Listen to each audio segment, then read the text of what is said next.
बोलिए सच्चिदानंद भगवान की जय हो। हाँ जी, आपका क्या प्रश्न है? संत महात्मा कहते हैं त्याग से कल्याण होता है। त्याग क्या है? त्याग किस चीज का करना चाहिए? त्याग का स्वरूप ऐसा है, आपने जो जो ग्रहण किया है, जन्म लेने के बाद में आपने जो जो पकड़ा है, चाहे वो धन हो, चाहे पद हो, चाहे परिवार हो, चाहे भाषा हो, चाहे कोई संबंध हो, कुछ भी आपने जन्म लेने के बाद में जो पकड़ा है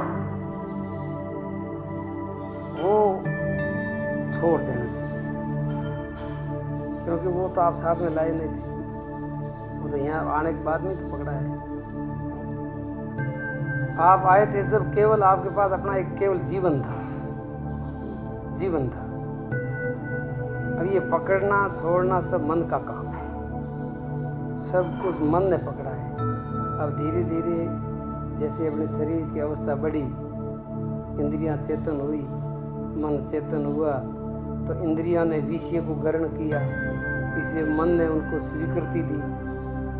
फिर नाम और रूप जितने भी जो कुछ है वो इंद्रियों के द्वारा ग्रहण किया और मन की सहमति से आपने सब अपने ऊपर उसको मान लिया कि यही है, इसके बिना चलेगा नहीं, इसके बिना चलेगा नहीं, इसके बिना चलेगा नहीं। ऐसा करते करते आपने बहुत कुछ पकड़ लिया। जितना नाम रूप है वो सब आपने बाद में पकड़ा हुआ है, और ये सारे के सारे मन के खेल, मन के पकड़ा हुआ है। तो मन ने जो जो पकड़ा है, जो जो मन ने पकड़ा है उसको यहाँ का यहाँ ही छोड़ देना ही त्याग। अब शरीर तो हमेशा के लिए त्याग की तरफ ही जा रहा है, और मन हमेशा के लिए ग्रहण की तरफ ही जा रहा है। आज दिन तक उसने इतना ग्रहण ही किया है और भी ग्रहण ही कर रहा है, वो त्याग की तरफ जा ही नहीं रहा है। शरीर बेचारा त्याग की तरफ जा रहा है।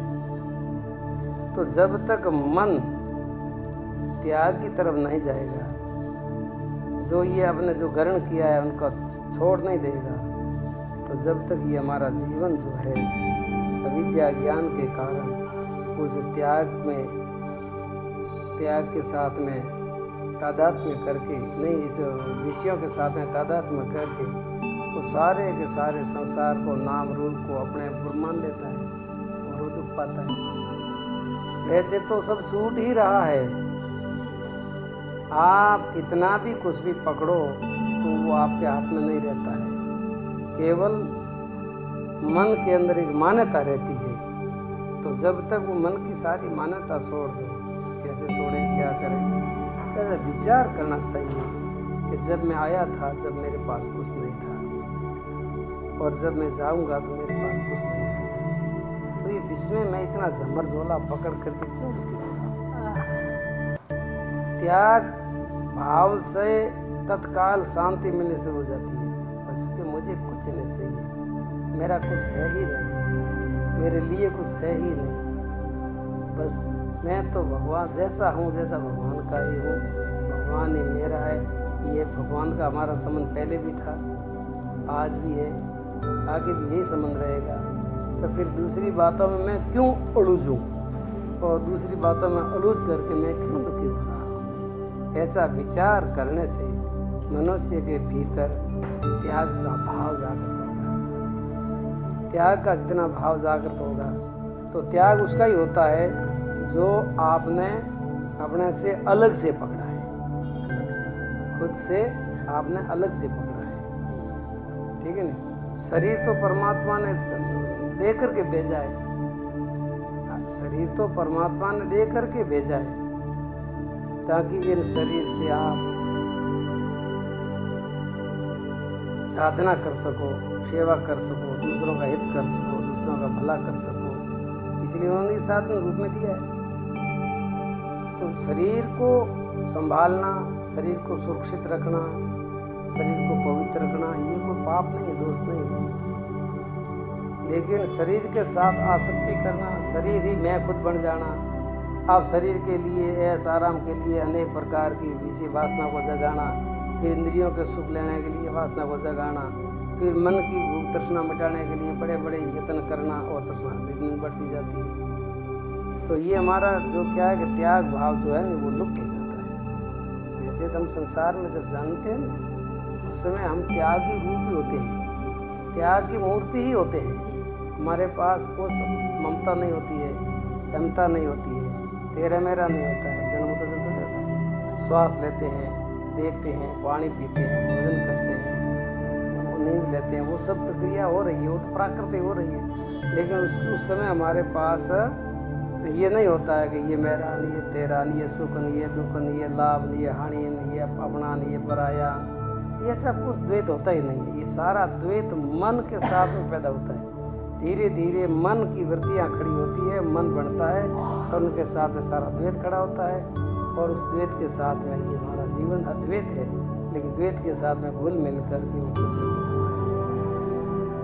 तो ऐसा विचार करके, विचार के द्वारा, विवेक के द्वारा, चिंतन मनन के द्वारा ऐसा समझ करके कि भाई मैं तो बिल्कुल त्याग मूर्ति ही हूँ, पहले ऐसा ही था और बाद में मेरे पास कुछ नहीं रहेगा। तो अब शरीर का अंत हो, एक दिन शरीर का अंत होगा ही, शरीर का अंत हो उससे पहले पहले ये सारे कचरे को उतार के रखें। मुझे किसी से कोई मतलब नहीं, मुझे किसी से कोई लेना देना नहीं, मेरा किसी के साथ कोई संबंध नहीं। ऐसा अगर भाव पक्का बन जाए इसका नाम त्याग है। और ऐसा भाव आते ही शांति मिलनी शुरू हो जाती है, तत्काल शांति हो जाती है। भले आप वेद वेदांत पढ़ो, शास्त्र पढ़ो, प्रक्रिया पढ़ो, याद करो, प्रवचन करो, वो अच्छी बात है, लेकिन सच्ची शांति तो भीतर के त्याग से मिलेगी। त्याग के बिना कभी सच्ची शांति नहीं मिलेगी। इसीलिए दूसरा सारा साधन भजन करने के साथ में ये त्याग का भाव अवश्य रखना है। त्याग के भाव को जितना आप जीवित रखोगे इतना भीतर शांति मिलती रहेगी। और जब त्याग भाव आप भूल गए, त्याग भाव आपके भीतर नहीं रहा, तो जानने से, समझने से, सिखाने से, बोलने से, करने से कोई होने वाला नहीं।